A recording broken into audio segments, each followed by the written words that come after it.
In today's video, I'm going to teach you how to easily transform Google Calendar into a standalone application on your device. By the end of this tutorial, you'll have your Google Calendar readily accessible in a more streamlined and convenient format. Let's get started. First, open up your favorite web browser and navigate to Google's homepage. This is your main gateway to accessing any Google service, including Google Calendar, so it's important to start here. Once you're on Google's homepage, locate the search bar. This is where you'll type in Google Calendar to find the service. Typing Google Calendar and pressing enter will bring up a list of search results.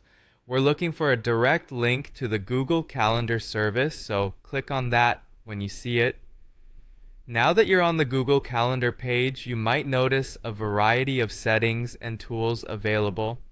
What we're focusing on today is located in the upper right corner, the settings menu. It's represented by a three-dot icon, commonly referred to as an options menu or overflow menu.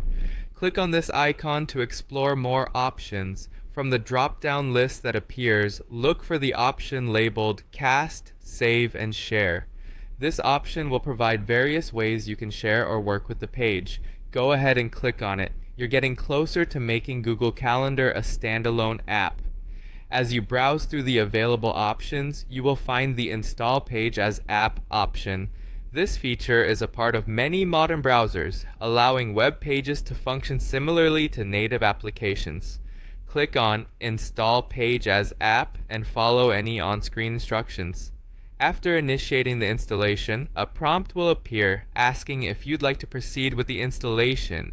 Confirm by clicking on the Install button. This might take a moment, but this step is crucial as it converts the calendar webpage into an application form. Once the installation is complete, congratulations! You now have Google Calendar installed as an application on your system. This means you can now access your calendar more directly without the need to navigate to the page through a web browser each time. It should appear in your list of applications just like any other app, and depending on your device, you might find a shortcut on your desktop or applications menu. Having Google Calendar as an app can significantly improve your productivity and ease of access. Enjoy the convenience of accessing your schedules and reminders with just a single click. That's all there is to it. Thanks for following along with this guide, and enjoy your new Google Calendar app.